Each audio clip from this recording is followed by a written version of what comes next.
The coming of Finn. It was the eve of Samhain, which we Christians call All Hallows Eve.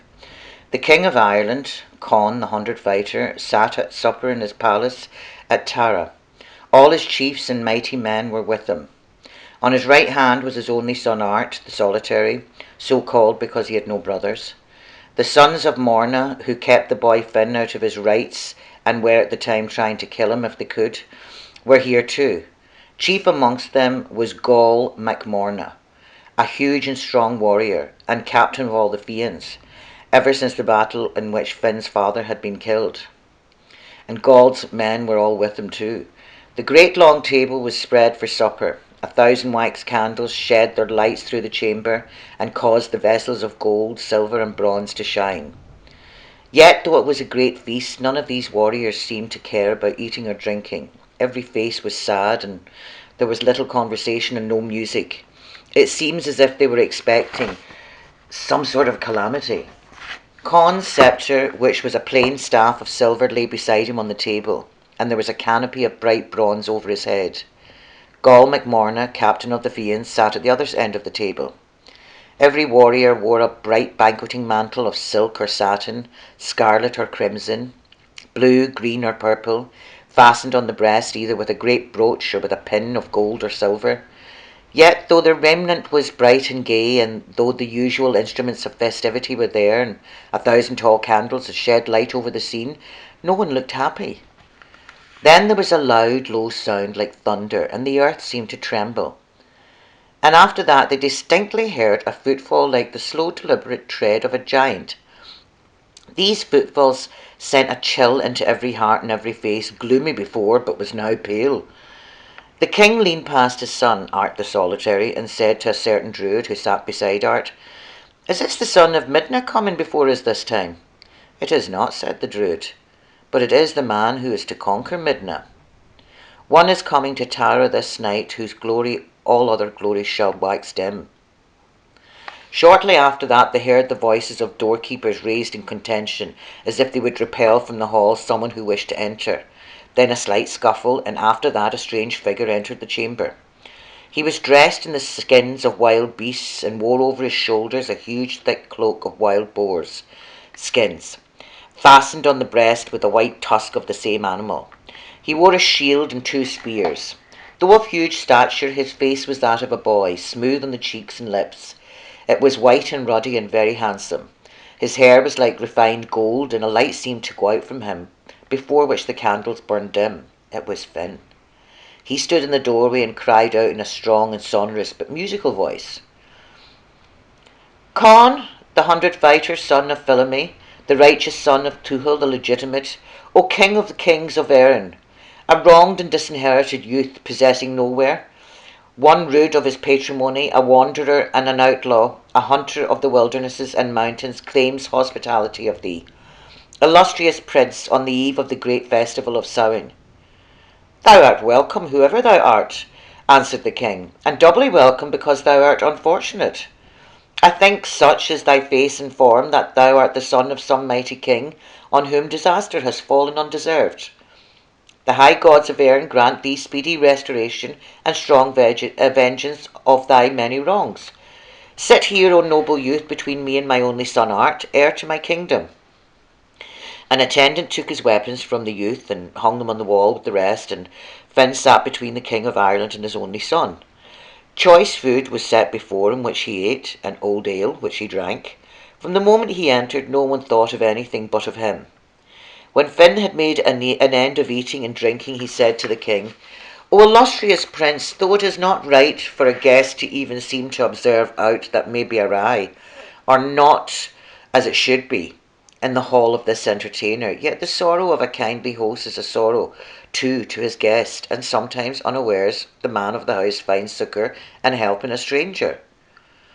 There is definitely sorrow in this chamber of festivity. If anyone who is dear to thee and thy people happens to be dead, I can do nothing. But I say it, and it is not in vain, boast, that even if a person is at the point of death, I can restore him to life and health. For there are many marvellous powers of life-giving in my 2 hands.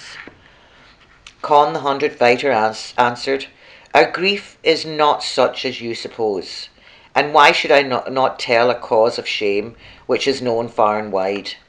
This then is the reason for our being together in the gloom which is over us here. There is a mighty enchanter whose dwelling is in the haunted mountains of Slieve Gullen in the north. His name is Alan, son of Midna, and his enmity to me is as great as his power. Once every year at this season it is his pleasure to burn Tara.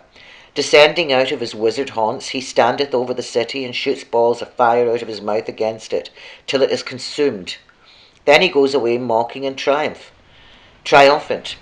The annual building of Tara, only to be annually consumed, is a shame to me, and still this enchanter declared war against me. I have lived without reproach. But, said Finn, how is that why all thy young warriors, valiant and swift, do not repel him or kill him? Alas, said Con, all our valour is in vain against this man. Our hosts encompass Tara on all sides, keeping watch and ward when the fatal night comes. Then the son of Midna plays on his druidic instrument of music, on his magic pipe and his magic lyre, and the fairy music falls on our ears. Our eyelids grow heavy, and soon all subside upon the grass in deep slumber. So comes this man against the city and shoots his fireballs against it, and utterly consumes it. 9 years in a row now he has burnt Tara in that manner, and this'll be the 10th. At midnight tonight he will come and do the same. Last year, though it was a shame to me that I am who I am, the High King of Ireland, should not be myself able to defend Tara, I summoned Gall MacMorna of all the Fianns to my assistance. They came, but the pipe and the lyre of the son of Midna prevailed over them too, so that Tara was burned as it was other times. Nor have we any reason to believe that the son of Midna will not burn the city again tonight as he did last year. All the women and children have been sent out of Tara this day. We are only men of war here, waiting for the time. That, O noble youth, is why we are sad. The pillars of Tara are broken, and the might of the Fianns is as naught before the power of this man. What shall be my reward if I kill this man and save Tara? Asked Finn. Thy inheritance, answered the king, be it great or small, and whether it lies in Ireland or beyond Ireland, and for securities I give you my son Art, and Gall MacMorna, and the chief of the Fianns. Gall and the captains of Fionn consented to that arrangement, though reluctantly, for their minds misgave to them as who the great youth might be. After all those around had arose and armed themselves, and ringed Tara round with horse and foot, and thrice Con the 100 fighter raised his awful regal voice, enjoining the vigilance upon his people, and thrice Gall MacMorna did the same, addressing the Fianns, and after that they filled their ears with wax and wool, and kept a stern and fierce watch, and many of them thrust the points of their swords into their flesh. Now Finn was alone in the banqueting chamber, after the rest had gone out, and he washed his face and hands in pure water, and he took from the bag that he had at his girdle the instrument of divinations and magic which had been his father's. What use he made of them is not known, but ere long a man stood before him, holding a spear in one hand, a blue mantle in the other. There were 20 nails of gold of Arabia in the spear. The nails glittered like stars and twinkled with live lights as stars do in the frosty night, and the blade of it quivered like the tongue of white cat fire. From haft to blade point that spear was alive. There were voices in it too, and the war tunes of the enchanted races of Erin, whom they called. The Tua de Danann sounded from it. The mantle too was a wonder, for innumerable stars twinkled in the blue, and the likeness of clouds passed through it. The man gave these things to Finn, and when he had instructed him to their use, he was not seen. Then Finn arose and armed himself, and took the magic spear and mantle and went out. There was a ring of flame round Tara that night, for the Fianns and the warriors of Cumhaill had torches in their hand, and all the royal buildings of Tara showed clear in the night, and also the dark serpentine course of the Boyne, which flowed past Tara on the north. And there, standing silent and alert, were the innumerable warriors of all Erin, with spear and shield, keeping watch and ward against the son of Midna. Also the 4 pillars of Tara and 4 defence divisions around the High King, even Con the 100 fighter. Finn stood with his back to the palace, which was called the House of the Going Round of Mead. Between the palace and Con and he grasped the magic spear strongly with one hand and the mantle with the other. 'Twas midnight drew nigh, he heard far away in the north, out of the mountains of Slieveguillion, a fairy tune played soft, low and slow, as if on a silver flute.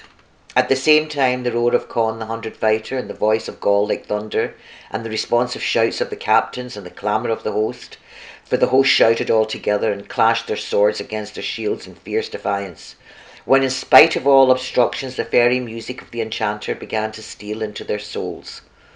That shout was heard all over Ireland, echoing from sea to sea, and the hollow buildings of Tara reverberated to the uproar. Yet through it all could be heard the low, slow, delicious music that came from Slieveguillion. Finn put the point of the spear to his forehead. It burned him like fire. Yet his stout heart did not fail. Then the roar of the host slowly faded away as in a dream, though the captains were still shouting, and 2/3 of the torches fell to the ground, and now succeeding the flute music sounded the music of the stringed instrument exceedingly sweet. Finn pressed the cruel spear head closer to his forehead, and saw every torch fall, save one, which wavered as if held by a drunken man, and beneath it a giant figure that reeled and tottered, and strove in vain to keep at his feet. It was Conn, the 100 Fighter. As he fell, there was a roar as of many waters. It was the ocean mourning for the High King's fall. Finn passed through the fallen men, and stood alone on the dark hillside. He heard the feet of the enchanter splashing through the Boyne, and saw his huge form ascending the slopes of Tara. When the enchanter saw that all was silent and dark, there he laughed, and from his mouth blew a red fireball at the tech mid-curta, which he was accustomed first to set in flames. Finn caught the fireball in the magic mantle. The enchanter blew a second and a third, and Finn caught them both. The man saw that his power over Tara was at an end, and that his magic arts had been defeated. On the third occasion he saw Finn's face and recognised his conqueror. He turned to flee, and though slow was his coming, swifter than the wind was his going, that he might recover the protection of his enchanted palace before the fair-faced youth clad in skins should overtake him. Finn let fall the mantle as he had been instructed, and pursued him in vain. Soon he perceived that he could not possibly overtake the swift enchanter. Then he was aware that the magic spear struggled in his hand like a hound in a leash. "Go then, if thou wilt," he said, and, posing, cast the spear from him. It shot through the dark night, hissing and screaming. There was a track of fire behind it. Finn followed, and on the threshold of the enchanted palace he found the body of Midna. He was quite dead, and the blood pouring through a wound in the middle of his back, but the spear was gone. Finn drew his sword and cut off the enchanter's head, and returned with it to Tara. When he came to the spot where he had dropped the mantle, it was not seen, but smoke and flame issued there from a hole in the ground. That hole was 20 feet deep in the earth. At the bottom of it there was a fire, always from that night, and it was never extinguished. It was called the Fire of the Son of Midna. It was in a depression on the north side of the hill of Tara, called the Glen of Mantle, Glen of Brat.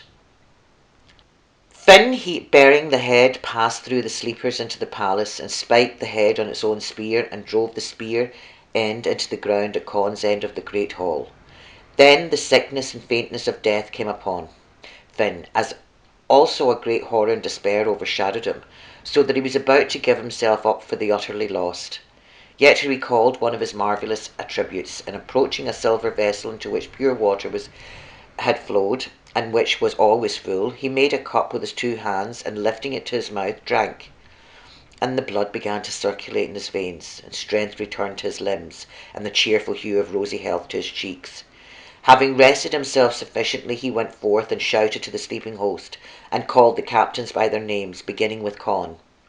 They awoke and rose up, though dazed and stupid, for it was difficult for any man, no matter how he had stopped his ears, to avoid hearing Finn when he sent forth his voice of power. They were astonished to find that Tara was still standing.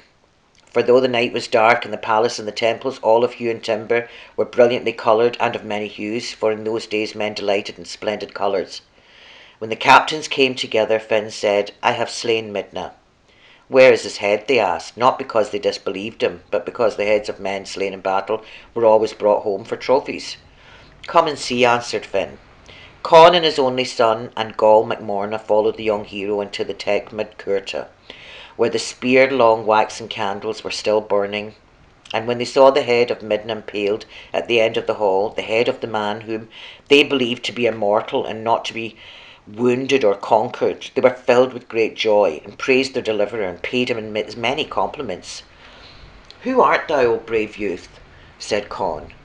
"Surely thou art the son of some great king or champion, for heroic feats like thine are not performed by the sons of inconsiderable and unknown men." Then Finn flung back his cloak of wild boars and skin, holding his father's treasure bag in his hand before them all, and cried in a loud voice, "I am Finn, the son of Cool, the son of Tremnor, the son of Basna. I am he whom the sons of Morna have been seeking to destroy from the time that I was born. And here tonight, O King of Kings of Erin, I claim the fulfilment of thy promise and the restoration of my inheritance, which is the Fiann leadership of Val." Thereupon Gall Mac Morna put his right hand into Finn's and became this man. Then his brother and his sons, and the sons of his brothers, did so in succession. And after all, the chief of men of Fianns did the same. And that night Finn was solemnly and surely installed in the Fiann leadership of Erin, and put in possession of all the woods and forests and waste places, and all the hills and mountains and promontories, and all the streams and rivers of Erin, and the harbours and estuaries, and the harbour dues of the merchants, and all ships and boats, and galleys with their mariners, and all that pertained to old time to the Fiann leadership of Val. Standish James O'Grady, The Coming of Finn.